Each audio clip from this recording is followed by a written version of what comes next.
ለማን ነው የምናመለክተው ነው? ለማን ነው አቤት የምንለው ነው? በእርግጠኝነት እኮ አይናችሁ እያየ ነገ ተፈትቼ ከስር ወጣለሁ ብላ እንደፎከረች እኮ ነው የወጣችው። በዚህ ቀን እፈታለሁ፣ በዚህ ቀን ነፃ ወጣለሁ ብላ እኮ መልእክት ትልካለች። እኛ እንሰማለን። ገዳዩዋ ማለት ነው። ለምን ደግሞ የሆስፒታሉ ዶክተር በማስረጃነት የሰጠውን ጭምር ውድቅ አድርገዋል። ሲፈረድባትም ስቃለች። የተማመነችው ነገር አለ። ይሄ ስር ፍርድ ቤት የወሰነው ውሳኔ በሙሉ ሽረናል። ምክንያቱም የክልሉ የደቡብ ኢትዮጵያ ክልል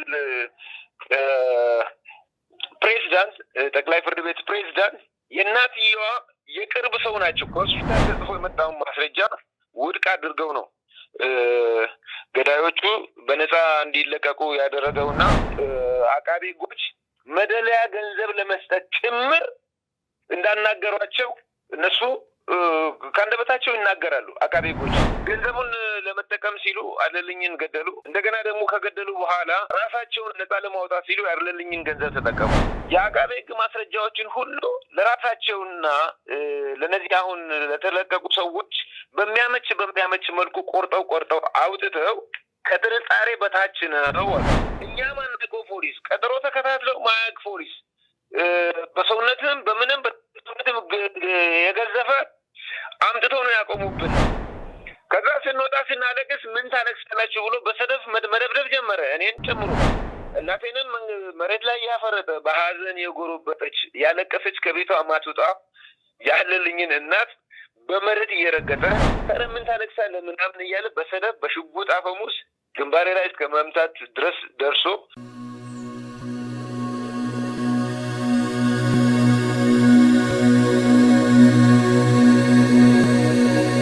ከሁለት ዓመታት በፊት በኢትዮጵያ የእግር ኳስ ኢንዱስትሪ ውስጥ የተሰማው ዜና እጅግ በጣም ልብ ሰባሪ ነበር። በብዙ መልኩ ከሀገር አልፎ በዓለም አቀፍ ደረጃ የሚጠበቅ በብቃቱ በስነ ምግባሩ በጣም ብዙዎች የሚወዱት ተጫዋች አለልኝ አዘነ ከሁለት ዓመታት በፊት እጅግ በጣም ባልተጠበቀ መልኩ ሕይወቱን የማጣቱ ነገር መነጋገሪያ ሆኖ ነበረ። ታዲያ ውሎ ሲያድር በቤተ ክርስቲያን ሕግ ያገባት ሚስቱ የገዛ ሕይወቱን እንደነጠቀችው መሰማቱ ብዙዎቻችንን አስደንግጦ ነበር። ይሄ ጉዳይ በፍርድ ቤት ተይዞ ሲንከላወስ ከርሞ ቤተሰቦቹም ፍርድ ሊጓደልብን ነው፣ እዚህ ያለንበት አካባቢ ላይ የፍርድ ሂደቱ መካሄድ ሲገባው ከአርባ ምንጭ ተነስቶ ወደ ሌላ ቦታ ሄዷል። ይህም የሆነበት ምክንያት ደግሞ ሰዎቹ እጃቸው ረጅም ስለሆነ የፍርድ ሂደቱን ሊገለብጡብን ነው፣ ፍትህ ሊያሳጡን ነው በሚል በተደጋጋሚ ሚዲያ ላይ እየወጡ ሮሯቸውንና ፍትህ ፍለጋ ህዝብ ይወቀልን ሲሉ መቆየታቸው ይታወቃል። ዛሬ የተሰማው ነገር ግን እጅግ በጣም አስገራሚም አስደናቂም ሆኗል። ከዚህ ቀደም አለልኝን ስለመግደላቸው ተረጋግጦ የ15ና የ16 ዓመት ፍርደኛ እንደሆነ የተነገረላቸው የገዛ ባለቤቱና ደግሞ የሚስቱ እህት ባል በነፃ መለቀቃቸውን ሰምተናል። ይሄ ነገር ታዲያ እኛም ይሄ ነገር እውነት ነው ወይ ብለን ልናጣራ ጉዳዩን በተመለከተ ዘወትር መረጃ የሚሰጠንን ታላቅ ወንድሙን በቀጥታ የስልክ መስመር አግኝተነዋል። አሸብርን ጉዳዩ ምንድን ነው? የእውነት በነፃ ተለቀው ነው? የዛሬውን የችሎት ውሎ በተመለከተ ሊነግረን በቀጥታ የስልክ መስመር የአለልኝ አዘነን ወንድም አሸብር አዘነን አግኝተነዋል። እስከ ፕሮግራማችን ፍጻሜ ድረስ አብራችሁን ቆዩና መሰናዷችንን ተከታተሉልን። አብራችሁን ስለምትቆዩ እጅግ በጣም ከልብ አድርገን እናመሰግናለን። ክብር ይስጠልን። ሄሎ አሸብር፣ እንዴት ነህ? እግዚአብሔር ይመስገን ደህና ነኝ። ከጀርባህ ለቅሶ ነው የሚሰማኝ። አዎ፣ በኖሪያ ቤታችን በውሳኔ ከሰሙ በኋላ በርካታ ሰዎች እየመጡ ዳግም እያለቀሱ ስለሆነ የእነሱ ድምፅ ነው የሚሰማው። እስኪ ምንድን ነው ዛሬ የነበረው የችሎት ውሎ ምን ይመስል ነበር? የሰማነውስ ነገር እውነት ነው ወይ? መጨረሻሽ ላይ እንግዲህ በነፃ ለመለቀቃቸው ምክንያት ነው ተብሎ የቀረበው የምርመራ ውጤት ምንድን ነው? አው ከዚህ በፊትም እኛ መዝገቡ ወደ ወላይታ ሶዶ ሰበር ሰሚ ችሎት በሚዞርበት ጊዜ በተደጋጋሚ ለሚዲያም ኮምፕሌንስ እናቀርብ ነበረ። ለምን ቢባል የደቡብ ኢትዮጵያ ክልል ሰበር ሰሚ ችሎት አርባ ምንጭ እያለ ወንጀሉም የተፈጸመበት ቦታ አርባ ምንጭ ሆኖ ሳለ ጥፋተኛ ተብሎ የተፈረደባቸው ገዳዮችም አርባ ምንጭ ማረሚያ እያሉ መዝገቡ መሄድ አይችልም በሚል ብዙ ጭቅጭቅ እንትን ብለን ነበረ። ያን አቤቱታ ለማስገባት ደግሞ እስከ ክልሉ የደቡብ ኢትዮጵያ ክልል ጠቅላይ ፍርድ ቤት ፕሬዚዳንት በአካል ድረስ አቤቱታ ወስጄ አስገብቼ የፌዝ እንደገና የማሾፍ አይነት መልስ ነው የሰጠብኝ በሰዓቱ ይግባኙን ይዤ ሲሄድ ማለት ነው። ስለዚህ በስምም መጥቀስ ከተፈለገ የዚህ የደቡብ ኢትዮጵያ ክልል ጠቅላይ ፍርድ ቤት ፕሬዚዳንት አቶ ቦጋለ ፈይሳ የሚባሉ የገዳይ ተብላ አሁን ደግሞ በነጻ ዛሬ የተለቀቀችው ያለልኝ ሚስት እናት ጋር ጥብቅ ዝምድና ያላቸው ሰዎች ናቸው። እነሱ ወንጀሉን ፈጽማ እኮ ማረሚያ ቁጭ ብላ በዚህ ቀን እፈታለሁ፣ በዚህ ቀን ነጻ እወጣለሁ ብላ እኮ መልእክት ትልካለች። እኛ እንሰማለን፣ ገዳዩዋ ማለት ነው። ስለዚህ በጣም ነው ያንከራተቱ። እዚህ አሁንም የሆርሙዝ መዘጋት ጋር ተያይዞ የነዳጅ አቅርቦት በሌለበት ሰዓት ቀጠሮ ይቀጥሩናል። ከቤት ውስጥ 8-9 ሆነን እንሄዳለን። 1,000 ብር 2,000 ብር የከፈልን ምን እያልን ሂደቱ መጥቶ ለውሳኔ ካሉ በኋላ 4 ጊዜ ቀጠሮ ቀጥረውናል። ከዛሬው ጋር 5ኛ ስንደርስ ምንድን ነው የሚለው በባህሪው መዝገቡ ውስብስብ ስለሆነ ይቃል ያሉ የሆነ ጊዜ ስንሄድ ደግሞ ዳኞች ስልጠና ሄደዋልና አልተሟሉም እንባላለን። የሆነ ጊዜ ስንሄድ ደግሞ ውሳኔውን መጻፍ ጀምረናልና ትንሽ ታገሱ የመጨረሻ በሚል ነው ዛሬ እንትን ያሉትና ይገርማል። ጋሞ ዞን ከፍተኛ ፍርድ ቤት ላይ ማስረጃዎቹ ሲሰጡ ማስረጃዎችን ተንተርሶ ፍርድ ቤት ብይን ሲሰጥ እንደገና ደግሞ ተከላከሉ ከተባሉ በኋላ ወንጀሉን ፈጽማቸዋልና የሰውም የሰነድ ማስረጃ የሚያሳየው ተከላከሉ ከተባሉ በኋላ መከላከያ ማስረጃ ብሎ እነሱ ያቀረቧቸው ከዛ ተንተርሶ ጋሞ ዞን ከፍተኛ ፍርድ ቤት ብይን የሰጣቸውን በሙሉ መዝገቦችን ቆርጠው ነው ያወጡት። ዛሬ በተነበበው ላይ ማለት ነው፣ በወላይታ ሶዶ ላይ ማለት ነው። ቆርጠው ለእነሱ በሚመችና ፍርደኞችን ወይም የተፈረደባቸው ወንጀሉን የፈጸሙ ሰዎችን ነፃ ለማውጣት በሚያመች መልኩ ነው ተቀንጭቦ የቀረበው። ምክንያቱም 14 የሰውና የሰነድ ማስረጃ ነበረ። ኢቭን ደግሞ የሆስፒታሉ ዶክተር በማስረጃነት የሰጠውን ጭምር ውድቅ አድርገዋል። ምክንያቱም ታቅዶና ተጠንቶ ነው ይሄ ወንጀል የተፈጸመው። አስክሬን እንዳይመረመር ራሱን አጠፋ በሚል ፖሊስ በሰዓቱ የነበረው የዚህ የአርባ ምንጭ ከተማ ፖሊስ አዛዥ የነበረ አሁን የጋሞ ዞን ፖሊስ ዋና አዛዥ ኢንስፔክተር አብርሃም ቡ የሚባሉ ሰዎች ፖሊስ ነበረ። ሂደቱን አንድ ወንጀል መርማሪ ፖሊስ ሳይሆን መደበኛ ፖሊስ ልከው ከሆስፒታል እስከ ቤት አስክሬኑ ሲታጠብ አጠገቡ እንዲቆም አስክሬኑ ታጥቦ ደግሞ ለቀብር ሲሄድ ቀብሩን ተከታትሎ እንዲያስፈጽም አንድ መሐመድ የሚባል ፖሊስ መድበው ነበር። የሚገርም ከዛ ነው የሚጀምረው ውስብስብነቱ ማለት ነው። ስለዚህ አንድ ፖሊስ አንድ ሰው ታንቆ ሲሞት ማድረግ ያለበት ምናልባት ልጆችም አውርደው ከሆኑ ትክክለኛ የሆነ ስለ ራሱን አንቆ ስለመግደሉ ምርመራ አድርጎ አምጥተው ነው ለቤተሰብ ማስረከብ ያለበት። ይህ የፖሊስ ስራ ነው። ምክንያቱም ታንቆ ሞተ ተብሏላ። ከሆስፒታል ማስረጃ አውጥቶ ታንቆ ነው የሞተው ሰው ነው የገደለው የሚለውን ነገር ኢቭን እዚሁ በአርባ ምንጭ ሆስፒታል ደረጃ ባይፈታ እንኳን ወደ አዲስ አበባ አስክሬን ተልኮ እንዲመረመር ማድረግ ነበረበትና ከዛ ነው የጀምረው ያለልኝ እንቆቅልሽና ዛሬም የተጠቀሙበት መንገድ ምንድን ነው? የክልሉ ሰበር ሰሚ ችሎት በባለሙያ አልታየም። በባለሙያ ባልታየበት ሁኔታ እንደገና ደግሞ እሱን ለማድረስ ብዙ ጥራለች። ከተጋቡ አጭር ጊዜያቸው ነው። አሁን ገዳይ ተብሎ የተያዘው የወንድሟ ባል ብዙም ትውውቅ የላቸውም። ስለዚህ ትውውቅ የሌላቸው ሰዎች እንዴት ሊገድል ይችላል? ይሄ ስር ፍርድ ቤት የወሰነው ውሳኔ በሙሉ ሽረናል ያሉት። ያን ሽረናል ካሉ በኋላ ነው ፋይናሊ ምንድን ነው ያደረጉት?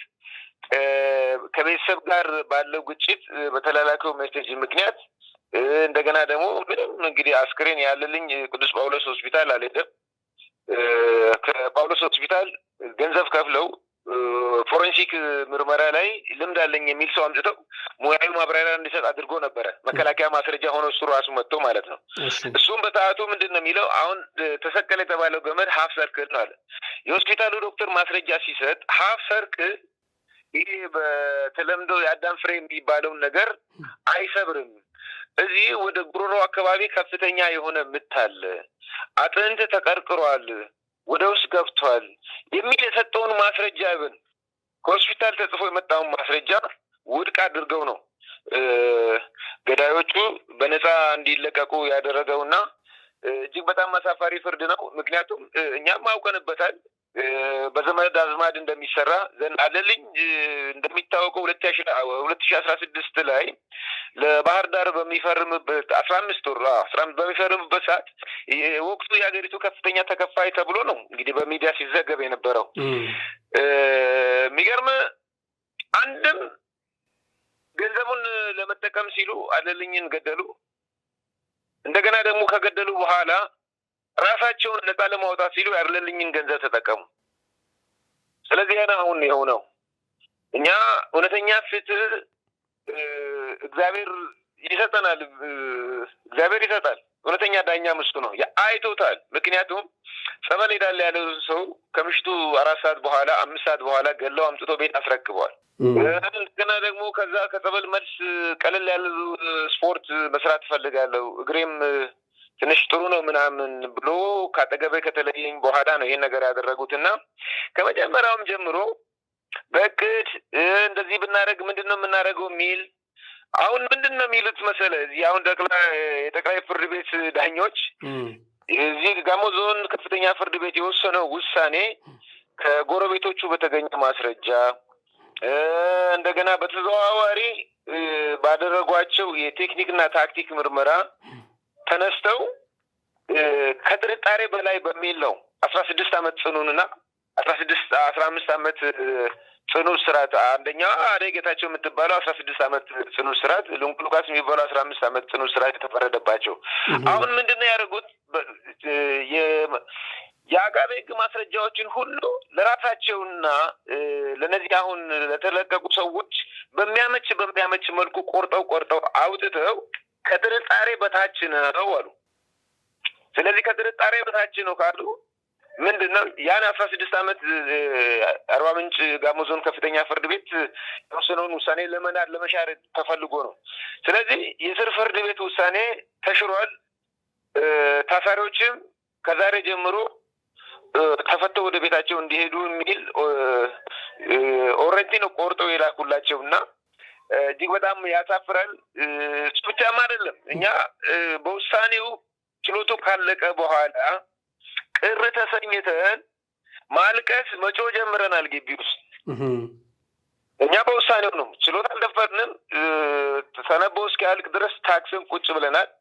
ነገር ግን ከዛ በኋላ ሂደቱን እኛ በምንከታተልበት ሰዓት ቀጥሮ በሚኖርበት ሰዓት ወላይታ ስንሄድ ፖሊስ የለም ማለት ፖሊስ የለም ማለት ግቢውን የሚጠብቁ ፖሊሶች አሉ።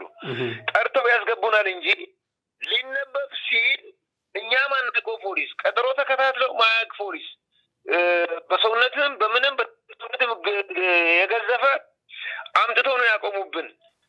ከዛ ስንወጣ ስናለቅስ ምን ታለቅሳላችሁ ብሎ በሰደፍ መደብደብ ጀመረ፣ እኔን ጨምሮ። እናቴንም መሬት ላይ ያፈረጠ በሀዘን የጎረበጠች ያለቀሰች ከቤቷ ማትወጣ ያለልኝን እናት በመሬት እየረገጠ ያለልኝን አባት በመሬት በሰደፍ እየመታ ከቤት ተሰብስበን የሄድን ልጆችን በሙሉ እየመታ እሺ አትምታን፣ ምን አድርገህ ነው የምትመታ? ምንድን ነው ያደረግነው? የሞተብን እኮ ወንድማችን ነው። የወንድማችን ፊት ስለተጓደለ እያለቀስን ነው። ታዲያ ምን ታለቅሳለህ? ምናምን እያለ በሰደፍ በሽጉጥ አፈሙዝ ግንባሬ ላይ እስከ መምታት ድረስ ደርሶ ወደ ውጭ ከወጣን በኋላ ህዝብ ሲሰበሰብ አዩና የተሰበሰበው ህዝብ ነገሩን እንዳያፋፍን በሚል እንደገና ወደ ውስጥ አስገብተው ስልካችንን ቀምተው ወደ 4 ሰዓት ተኩል አካባቢ የወጣን ሰዎች ከዛ ከክልሉ ጠቅላይ ፍርድ ቤት ሰበር ሰሚ ችሎት ይገርማል 7 ተኩል ነው ከወላይታ ሶዶ የወጣ ነው። ምንድን ነው አሁን ይግባኝ መብት አይደለም እንዴ? ይግባኝ መብት ነው። ይግባኝ ነው የጠየቁት እነሱ ናቸው። በመጀመሪያ እኛ ከዜሮ ተነስተን እዚህ ደረጃ ላይ ስለደረስን ለእኛ ትልቅ ስኬት ነው ብሎ የዞኑ አቃቤ ሕጎች እና ደግሞ የህግ አማካሪዎችን ስንጠይቅ ይህ ከጥርጣሬ በላይ የተወሰነ ውሳኔ ስለሆነ ትክክል ነው ነው ያሉት። ለመማከር ሞክረናል፣ በጥብቅና ስራ የሚሰሩ ባለሙያዎችን ማለት ነው። አሁን እነሱ ምንድን ነው ባላደረግነው እንደገና የእኛም ማስረጃዎች ባልተደመጡበት ሁኔታ ነው የስር ፍርድ ቤት ውሳኔ ያስተላልፈው በሚል ነው ይግባኝ ያቀረቡት። መብታቸው ነው። ነገር ግን ከመጀመሪያውም ጀምሮ እኛ ተናግረናል። እኔ አንድ መዝገብ ካለበት አካባቢ ወደ ሌላ ቦታ ሊዛወር የሚችለው በመዝገቡ ላይ ክርክር ተካሂዶበት በ3 ዳኞች ተፈርሞበት ነው። አሁን የክልሉ የደቡብ ኢትዮጵያ ክልል ሰበር ሰሚ ችሎት አርባ ምንጭ አለ። የብሔር ስብጥርም አለ እዛ ውስጥ። ምክንያቱም ጋሞው ሊበድል ይችላል ካለ የጌዶ ይገባል። የጌዶ ሊበድለኝ ይችላል ብላም ስጋት ካለብህ የጎፋው ይገባል። የጎፋው ዳኛም ደግሞ እንትን ሊል ይችላል ካሉ ወላይታው ይገባል። ስለዚህ እነዚህ ዳኞች ባሉበት ነው እዚህ ጉዳያችን አይታይ በሚል ገንዘቡን ተጠቅመው ወደዛ አዛውረዋል፣ አሳክተዋልም ደግሞ። አሁን እኔ ይግባኝ መብት አይደለም ወይ ያልኩት እናንተን ነው። አሁን ይህንን ጉዳይ በተመለከተ ጠይቁ ተብለናል። ለማንን ነው የምንጠይቀው እኮ ነው። አሁንም የክልሉ የደቡብ ኢትዮጵያ ክልል ሰበር ሰሚ ችሎት ሶዶ ነው ያለው አይደል? የፌዴራል ሰበር ሰሚ ችሎት እኮ ሶዶ ነው ያለው። ለማን ነው አቤቱታ የምናቀርበው? ልናቀርብ እንችላለን። ጉዳዩን በጥልቀት መርምረው ይወስኖታል ወይ? እዚህ የተነበበው ወላይታ ሲሄድ ግማሽ ይሆናል። ለራሳቸው በሚመችና ታሳሪዎችን ነፃ ለማውጣት በሚመች አኳሄድና በሚመች መልክ ነው ነገሮችን የሚወስዱትና ለማን ነው አቤት የምንለው እኮ ነው። ለማን አቤት እንላለን? ትክክለኛስ ችግራችንንና የተባለውን የፖሊስም ይሁን የሰውም የሰነድ ማስረጃውንም አረጋግጠው ፍርድ ይሰጣሉ የሚል እምነትም የለንም እውነት ለመናገር። ምክንያቱም እኛ ተበዳይ ከሆነን በፖሊስ ሰደብና በሽጉጥ አፈሙዝ እኮ ስንደበደብ ውለን ታስረን ስልካችንን ሁሉ ቀምጠው እንደውም አቴላቱን ብሎ ፓትሮል ተደውሎ ተጠርቶ ፓትሮሉን ይዞ መጣው ለአዛዡ ሂደቱን ስንነግረው ጥለውን ነው ሄደው ያለውን ችግር እዚህ ፍቱ ብሎ ጥለውን ነው ሄደው። ስለዚህ ለማን ነው የምናመለክተው ነው? ለማን ነው አቤት የምንለው ነው? ምክንያቱም እንዲህ ለሀገር የሚጠቅሙ ሰዎችን ተራ ግለሰቦች የተነሱ እየገደሉ በእንደዚህ አይነት ሁኔታና ሲስተም ከእስር የሚያመልጡበት ሁኔታ ካለ የመኖር ዋስትናው ምንድን ነው ነው? አሁን አለልኝ በህይወት የለም በሚል ነው አሁን እንደዚህ አይነት ውሳኔ የሚወሰነው። በህይወት የለም። ስለዚህ በህይወት ከሌለ በህይወት ካሉ ጋር እንደራደር።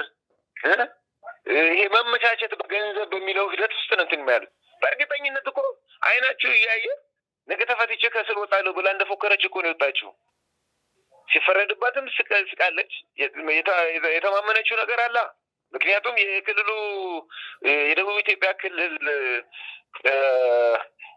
ፕሬዚዳንት፣ ጠቅላይ ፍርድ ቤት ፕሬዚዳንት የእናትየዋ የቅርብ ሰው ናቸው። ያን ተጽዕኖ ሊፈጥር የሚችል ሰው ስላስቀመጡ በሱ ስር ያሉ ዳኞች እንዴት ነው ከተጽዕኖ ነፃ ሆነው ያለልኝን ፍርድ ሊፈርዱ የሚችሉት? በሱ ስር ዘመድ አዝማድ ናቸው። ስለዚህ የአባቱ ዳኛ ልጁ ቀማኛ የሚለው ሕግ ባለልኝ ላይ ጠርተዋልና እንደፈለጉ ገለው 28 ዓመት ቢፈረድ በይግባኝ ነፃ እንደሚወጡ ስለሚያውቁ አገዳደሉም አብስትራክት ነው። ሁሉ ነገር አወሳስበው ነው ያመጡት። እንደገና ከሞተ በኋላም ሂደቶችን ሁሉ ለመቀልበስ ያልፈነቀሉት ድንጋይ የለም። ምክንያቱም እዚህ ላሉ ለዞን አርባ ምንጭ ለሚገኙ በሰዓቱ ኬዙን ሊያዙ አቃቤ ሕጎች መደለያ ገንዘብ ለመስጠት ጭምር እንዳናገሯቸው እነሱ ከአንደበታቸው ይናገራሉ አቃቤ ሕጎች። ምክንያቱም እኛ እውነትን ይዘን ነው እንደዚህ አይነት ነገር ሳይሆን ልጁ ለሀገር የሚጠቅም ልጅ ነው እና እንደዚህ አይነት ሁኔታ ህይወቱ አልፎ እንደዚህ አይነት ነገር መደለያ ለእኛ አታምጡ በሚል ነው 16ቷም 15ቷም አሁን የተሻረችው ፍርድ ልትገኝ የቻለችው እና ለማን ነው እኛ አቤቱታችንን አቤቱታ እኮ ችግር የለም ማመልከቻ ጽፈህ ይታይልኝ ትላለህ። የሚታየው የት ነው ነው? እኔ ቅድምም ብያለሁ። ወንጀሉ የተፈጸመው አርባ ምንጭ ነው። ፍርድም የተሰጠው አርባ ምንጭ ነው። የገደሉ ሰዎችም የታሰሩት በአርባ ምንጭ ማረሚያ ተቋም ነው። የት እነሱ በሌሉበት ጉዳዩን በጠበቃ አማካኝነት ወደዛና ወደዚህ ሎቢ በማድረግ የውሳኔ ቀልብሰዋል። ስለዚህ ለማን ነው አቤቱታ የምናቀርበው? አቤቱታውን እኮ ማቅረብ እንችላለን። ትክክለኛ ፍትህ እናገኛለን ወይ ነው? እንግዲህ ያለውን እድል በሙሉ መሞከር ተገቢ ነው። ምናልባት አንዳንድ ቦታ ላይ ለህሊናቸው ዝምድና ቢኖርም ለህሊናቸው ያደሩ ሰዎች፣ የሙያቸው ስነ ምግባር የሚያስገድዳቸው ሰዎች ካሉ ከዝምድናም በላይ እውነትን እና የእውነትን መስመር ተከትለው ፍርድ ሊሰጡ ይችሉ ይሆናል። ቅድም ግን አንተ እንዳልከው የምድር ህግ ያው እንደምታያት አይነ ስውር ነች። በማስረጃ ነው የምትፈርደው፣ እውነትን አይደለም የምታየው። እና ከዛ አንጻር እንግዲህ ያው ከአምላክ የሚጠብቁትንም ፍርድ እንዳለ ሆኖ ይህንን ጉዳይ ግን እስከ ጥግ ድረስ መሄድ እንዳለባቸው ይሰማናል። አሁን ቤት ውስጥ እንግዲህ ቅድም ገና መግቢያችን ላይ ስንጀምር እንደ አዲስ እንደ ትኩስ ለቅሶ እየሆነ ነው። በእርግጥ ይረብሻል። ምንድን ነው ቤት ስትመጡ የገጠማችሁ ሰፈር የገጠማቸው ነገር? ሀዘኑ እንደ አዲስ ነው መሰለኝ የተነሳው። አብዛኛው ሰው ተደናግጦ ከቅርብም ከሩቅም ያሉ እንደ አዲስ መጥተው ለማጽናናት ነው የመጡት። አይዟችሁ እውነቱን እግዚአብሔር ያውጣ ለማለት ነው የመጡትና ሲያዩ በሁኔታው እና በልጇ አሟሟት እንደገና ከሞተ በኋላ ያለው የተፈጠረበት ብዥታ ነው ሰውንም እንዲያለቅስ የሚያደርገውና እነሱ ሊያጽናኑ ነው የመጡት። የምድሩን ፍርድ ፈርደዋል አለ፣ የሰማዩን እግዚአብሔር ይፈርዳል አይዟችሁ ለማለት የሚመጡ ሰዎች ናቸው እና የሚያለቅሱት። በጣም ከባድ ነው ማለት አሁን ነገሮችን ሁሉ ከገንዘብ ከምናምን ጋር አድርገው ይህን ፍርድ ሊሰጡ ይችላሉ። ግን በገዛ ቤታቸው ልጅ ወልደዋል። የልጅ ልጆቻቸውም ነገ በእንደዚህ አይነት ሁኔታ ማለፍ አለ። የዛሬውን ፍርድ መልሶ ነገ ለራሱ የሚቀበልበት ጊዜ የሚመጣበት ጊዜ አለና እኛ ምንም አንልም። ግን በዚህ አጋጣሚ እኔ ክለቡ ባህር ዳር ከነማም እብን ይሄ አሁን የሀዘን መግለጫ የሚሰጠው የሚልከው የኢትዮጵያ እግር ኳስ ፌዴሬሽን ጉዳዩን በአጽንኦት እንዲከታተሉ አሳስባለሁ። ምክንያቱም ለመሰለ በህይወት ሲኖር ብቻ ነው ወይ የሀገር ሀብት የሚሆነው? መጥቀም በሚችልበት ሰዓት ግን ህይወቱን ነጥቀውታል፣ ገለውታል። ገለውም መግደል ብቻ አይደለም፣ በዛም በዚህም ብለው ገንዘብን ሰጥተው ነገሮችን ዳይቨርት አድርገው ከእስር ነፃ ወጥተዋል። አሁን ከእስር ነፃ የወጡበት ምክንያት በእርግጠኝነት እነግራለሁ። ያለልኝ ገንዘብ ምን ያህል እንደሆነ እኛ አናውቅም። ምክንያቱም እስከ 40 ቀን መታሰቢያ ድረስ ስልኩ በእጇ ነበረ። ፓስወርዱን ታውቃለች፣ ምን ሁሉ ነገር ታውቃለች። ሊታሸሽ ትችላለች፣ ግን በወንጀል ህግ አይሰራም። ፍትሐ ብሔር ስለሆነ ከማን ወደ ማን ትራንስፌር ተደረገ፣ እንደገና የገንዘብ ልውውጥ ወዴት ካለልኝ አካውንት ወደ ማን ሄደ የሚለውን ለማረጋገጥ እንኳን በሁለት ነገር ሲበድሉን ነበረ። የፍትሐ ብሔሩን ክስ እዚህ እነሱ በነፃ ይለቀቃሉ በሚል ረጅም ቀጠሮ ይሰጡናል። ይኸው ዛሬ ተሳካላቸው። ምክንያቱም 2 መኖሪያ ቤት አለው። የገንዘቡን እንትንም እንዳንጠይቅ ስቴትመንት እንዳንል ዛሬ ተፈተዋል። ስለዚህ ዛሬ ተፈቱ ማለት ለሚቀጥለው ይግባኝ እስከምንጠይቅ ከሀገር ሊወጡ ሊሸሹ ይችላሉ። ምክንያቱም ምንም የሚከለክላቸው የህግ ክልከላ የለማ። ዛሬ ተፈተዋል። ከዛሬ ከአሁኗ ሰዓት ጀምሮ እስረኞቹ ከአርባ ምንጭ ማረሚያ ተቋም እንዲፈቱ የሚል ነው ትእዛዝ ሰጥተው ጽፎ ለእነሱ ጠበቃ ሰጥተው የላኩትና ሊሸሹ ይችላሉ። ዘንድ ደግሞ መታበያ ቤት ውስጥ ነው፣ በተገደለበት ቤት ውስጥም ይኖሩ ነበረ እና አሁንም እዛ ለመኖር ነው። ከዛች መሬት ሽጠው ለመከፋፈልና ለራሳቸው በሚያመች መልኩ ከእስር እንዲያመልጡ ያደረጓቸውን ሰዎችን ለመካስ ነው። እና ለማን ነው አቤት የምንለው? ለቦጋለ ፈይሳ ነው? አይሆንም። እሱ ስራውን ሰርቶ ጨርሷል። ስለዚህ እኛ ዳግም ለቅሶ ላይ ነንና ይግባኙን እንጠይቃለን። ይግባኙን ጠይቀን ትክክለኛ ፍትህ እናገኛለን የሚል እምነትም የለንም። ምክንያቱም ከአንድም 2 3 4 ጊዜ ሞክረናል። ሳይድ በሳይድ ነው የሚያደርጉት። ምክንያቱም የፍትሐ ብሔሩን ቀጠሮ ረጅም ከ2 ወር በኋላ እንዲሆን እያደረጉ ነው ዛሬ እንዲፈቱ ያደረጉት። ምክንያቱም እኛ ቤቱ አይገባትም፣ ጋብቻውን በፈጸመች በ10ኛው በ12ኛው ቀን ነው የገደለችው በሚል መከራከሪያ አቅርበን እሷ ቤቱ እንዳልሰራች እንደገና ሻጮችም 2 መሬቶችን የሸጡ የተለያዩ ሰዎች ናቸው እና እነሱ እንደ ማስረጃ አድርገን ክርክር ላይ ባለንበት ነው አሁን ይህን እንትን ያሉትና አንድ መጀመሪያም ገንዘብ ነውና ገንዘቡን ወሰዱ። ገንዘቡን ወስደው ሲያበቁ ገደሉት። ከገደሉ በኋላ ደግሞ ከእስር የሚያመልጡበትን ሁኔታ አመቻቹ። ገንዘቡን ተጠቀሙ። ዛሬ ከእስር ተፈቱ። ስለዚህ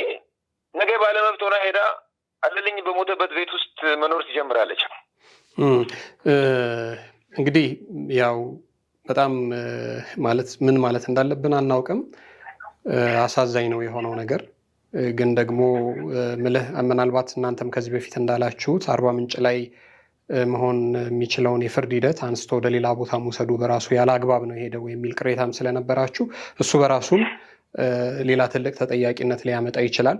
ዞሮ ዞሮ ግን የሚቀጥለውንም ደግሞ ቀጣይ ያላችሁንም የመጠየቅ መብት የይግባኝ መብት ተጠቅማችሁ የምትሄዱትንም ጉዳይ በተመለከተ እንደዚሁ መልሰን ከምን ደረሳችሁ የምንል ይሆናል። አሁን ግን ይህንን ለሚሰሙ የመንግስት አካላት፣ የህግ አካላት ይህንን ለሚሰማ የኢትዮጵያ ህዝብ፣ ላለልኝ ወዳጆች፣ ለእግር ኳስ ቤተሰቦች ምን ማለት ትፈልጋለህ? እኔ የኢትዮጵያ ህዝብ መርዳት ያለበት እንደገና ማገዝ ያለበት ጊዜ አሁን ላይ ነው ብዬ ነው የማስበው። ምክንያቱም የህግ ባለሙያዎች ጉዳዩን ይዩ አሁን እኛ ጋር የሌለው የዚህ አሁን የክልሉ ሰበር ሰሚ ችሎት የወሰነው ውሳኔ ነው። እሱንም ግልባጭ እንጠይቃለን። ያኛው ከሆነ የዚህ ጋሞ ዞን ከፍተኛ ፍርድ ቤት የውሳኔ ግልባጭ ወስደናል በሰዓቱ። ስለዚህ በደንብ ይዩና እውነት በነፃ ያስለቅቃቸዋል ወይ የሚለውን ፍርድ ይስጡ። ምክንያቱም እኛ አሁንም ቅድም እንዳልኩ ነው ይግባኝ እንጠይቃለን። በትክክለኛው መንገድ ይግባኙ ታይቶ ውሳኔ ይሰጥበታል እንዳንል ኦልሬዲ ወጥተዋል ከእስር ቤት። በጣም በእጃቸው ገንዘብ አለ። ሊያመልጡም ሊጠፉም ይችላሉ። ምክንያቱም እነሱ በአካል አይቀርቡ፣ ገንዘብ ስላላቸው ገንዘብ ከፍለው ጠበቃ አቁሞ ነው የምትከራከረው ወይም የሚከራከሩት። ስለዚህ ቢያንስ ይዩት ጉዳዩን። እኛ እስከ ጥግ ድረስ እንሄዳለን። ምክንያቱም ለምን መሰለህ እስከ ፍትህ ሚኒስቴር ቢሮ ድረስ እንሄዳለን። ነገሩ ይታይ። እስከዛ ድረስ እንሄዳለን ብለን ተነጋግረናል። ቤተሰብም ጓደኞችም መጥተው ቅድም እዚህ ለቅሶ ላይም ቢሆኑ አንዳንድ ውይይቶችን አካሂደናል። ምክንያቱም ነገ ጠዋት የአርባ ምንጭ ከተማ ከንቲባ ቢሮ ሄደን አቤቱታ ልናቀርብ ነው። ምክንያቱም እኛ ጠበቃ ገዝተን ያለልኝ ጉዳይ እንዲከታተል ማድረግ አንችልም። ምክንያቱም የመንግስት አቃቤ ሕግ ነው የያዘው። አሁንም የክልል አቃቤ ሕግ የምንለው አይተነው ማናቅሰው ነው፣ አይከራከርም። የስር ፍርድ ቤት ውሳኔ ይጽና ብሎ ተወው የመጀመሪያ ቀን። አሁን ይሄ ውሳኔ ተነቦ በነፃ ይለቀቁ ሲባል እንኳን ይግባኝ ጠይቁ እንኳን አላለንም እኮ፣ ቻውም አላለንም። ስንታሰር ስንደበደብ አይቶ ተመልሶ ቢሮ ነው የገባው እሱ ራሱ።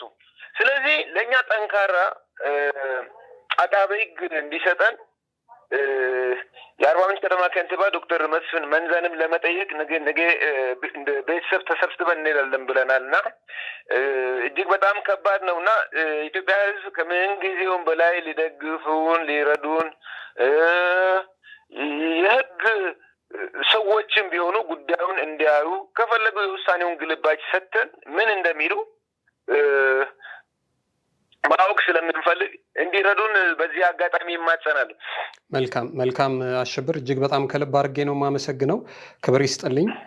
የቀጣይ የፍርድ ቤት ሂደት ምናልባት አዲስ ደግሞ ይግባኝ ጠይቃችሁ ደግሞ ጉዳዩ መልሶ ወደ ፍርድ ቤት የሚሄድም ከሆነ እሱንም እንደዚሁ እየደወልኩ የምጠይቅህና ደግሞ ለህዝብ ማድረስ ይሆናል። እንግዲህ ልባችሁን እግዚአብሔር ያበርታ፣ የሀዘን መጨረሻ ያደርግላችሁ እና ማዘርን ማበርቷቸው። በቀጣይ ደግሞ የሚሆነውን ነገር አብረን የምናይ ይሆናል። ክብር ይስጥልኝ። በጣም ነው የማመሰግነው። እሺ፣ እኔም አመሰግናለሁ። እሺ፣ ክበርልኝ። የተወደዳችሁና የተከበራችሁ የጊዜ ሚዲያ ቤተሰቦች እንግዲህ ካለልኝ አዘነ የፍርድ ቤት ሂደት ጋር ተያይዞ ያለው እውነት ይህንን ይመስላል ማለት ነው። በቀጣይ አዳዲስ ጉዳዮች ካሉ ከዚህ እርሰ ጉዳይ ጋር ተያይዞ መልሰን ወደ እናንተ የምናመጣ ይሆናል። እናንተ ግን አብራችሁን ስለቆያችሁ እጅግ በጣም ከልብ አድርገን ነው የምናመሰግነው። በዚህ እርሰ ጉዳይ ላይ ሀሳብ አስተያየት ካላችሁ በሀሳብ መስጫ ሳጥን ላይ ታሰፍሩልን ዘንድ ከወዲሁ በትህትና ጠየቅን። በዚህ አጋጣሚ የጊዜ ሚዲያን ሰብስክራይብ ሳታደርጉ የምታዩን ካላችሁ ወደ 100,000 ለመጠጋት ብዙ እየጣርን እየተጋን ነውና ሰብስክራይብ በማድረግ ቤተሰብ እንድታደርጉን በትህትና እንጠይቃለን። አብራችሁን ስለቆያችሁ እናመሰግናለን። ክበሩልን።